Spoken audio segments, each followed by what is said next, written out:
আসসালামু আলাইকুম। মারিয়া ইতির আরও একটি ব্লগে আপনাদের স্বাগতম। কেমন আছেন সবাই? আশা করি সবাই অনেক ভালো আছেন। আলহামদুলিল্লাহ আমরাও অনেক ভালো আছি। বেশ অনেক দিন পর একটা ব্লগ শেয়ার করতে যাচ্ছি আপনাদের সাথে। আজকের এই ব্লগটা নাফির বাবার বার্থডের আগের দিন। তো আমার একটা কাজ ছিল, কাজটা করে আমি আড়ংয়ের উদ্দেশ্যে রওনা দিয়েছি একটা রিক্সা নিয়ে। তো সেখান থেকে নাফির বাবার জন্য একটা গিফট কেনার ইচ্ছা, তো ওনাকে আগে থেকে কিছু জানাইনি। আড়ংয়ে আমি আগে চলে গিয়েছি। এরপরে হচ্ছে গিয়ে আমার টাকা উঠানো ছিল না, আমি আগে নেমেই টাকাটা উঠিয়ে নিলাম বুথ থেকে। তো এরপরে আমি হচ্ছে গিয়ে চলে গিয়েছি আড়ংয়ের ভিতরে। কী কিনবো অনেক ভাবলাম একটা বেল্ট আর একটা হচ্ছে ওয়ালেট কিনে দিই। এতে করে হচ্ছে মানে ছেলেদের জন্য এগুলোই বেস্ট। আর নাফির বাবা পারফিউম ইউজ করা এত বেশি পছন্দ করে না, মাঝে মাঝে একটু বডি স্প্রে ব্যবহার করে এই আর কি, কিন্তু খুব একটা না। ওনার কোনো রকম বডি স্প্রে বা পারফিউম ব্যবহার করতে খুব একটা পছন্দ বা স্বাচ্ছন্দ্য বোধ করে না। আর উনি খুব একটা ঘামায়ও না, এই জন্য ঘামের গন্ধেরও তেমন কোনো চিন্তা নেই মাশাল্লাহ। তো যাই হোক, আমি আড়ংয়ের মধ্যে গিফট কিনে বেশ কিছুক্ষণ ঘোরাঘুরি করেছি। সেকেন্ড ফ্লোর, থার্ড ফ্লোর, সব ফ্লোর একটু একটু করে ঘুরেছি। কারণ নাফির বাবাকে কল করে বলেছি আপনার আজকে চাকরি গেলেও আসতে হবে। আসলে আমার চাইলে গিফটটা পরে দিতে পারতাম, গিফটের জন্য না, আমার ভালো লাগছিল না। ভাবলাম আসলে একসাথে বাসায় চলে যাব। তো সেই জন্যই আর কি ডাকা। তো ওর বাবা আসতে 10-15 মিনিট সময় লাগবে। তো আমি ভাবলাম ঠিক আছে, ততক্ষণে আমি দেখতে থাকি। উনি মাসাল্লাহ অনেক তাড়াতাড়ি চলে এসেছে।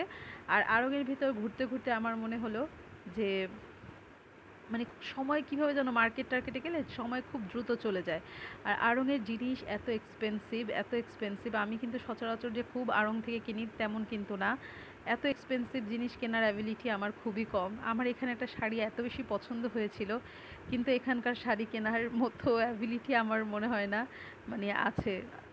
আছে বলতে হয় কি যে এখানকার শাড়ি এত দাম, এমনিতেই আমি শাড়ি একদমই পরি না। এই যে এই গ্রিন কালার শাড়িটার কথা বলছিলাম, এই গ্রিন কালার শাড়িটা আমার বেশ পছন্দ হয়েছে, বেশ ভালো লাগছিল।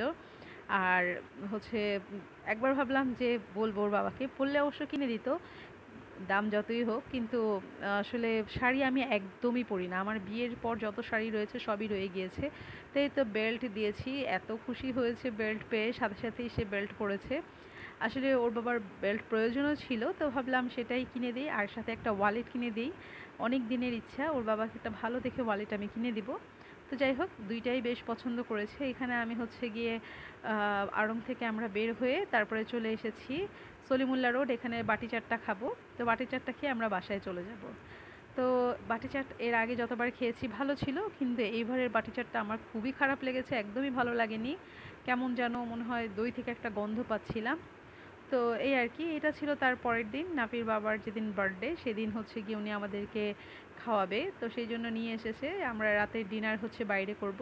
তো কোথায় করব অনেকবার জিজ্ঞেস করছিল। আমার আজকে বেশ চাইনিজ ফুড খেতে ইচ্ছা করছিল, চাইনিজ টাইপের খাবার। তো সেই জন্য ভাবলাম চিলিজ আমাদের এখান থেকে মোটামুটি কাছে আছে, রিং রোডের মধ্যে। তো সেখানেই আমরা চলে গিয়েছি। এখানে হচ্ছে গিয়ে এসে আমরা অর্ডার করেছি, এই যে সব সাহেবরা বসে আছে। তো আজকে হচ্ছে ওর বাবা বলছে তুমি যা খাবে আমরা সবাই তাই খাবো, আর আলাদা করে কেউ অর্ডার করবে না। তো এই জন্য আমি আজকে অর্ডার করেছি। আজকের খাবারের মানে আমার সব পছন্দের খাবার ছিল।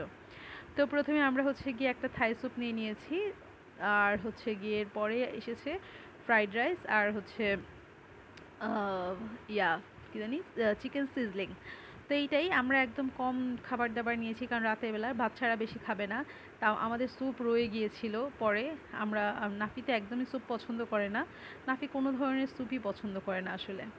তো যাই হোক, আমার কাছে থাই স্যুপটা বেশ ভালো লাগছিল, নাফির বাবার কাছেও অনেক বেশি পছন্দ হয়েছে, উনি স্যুপটা অনেকটা খেয়েছে।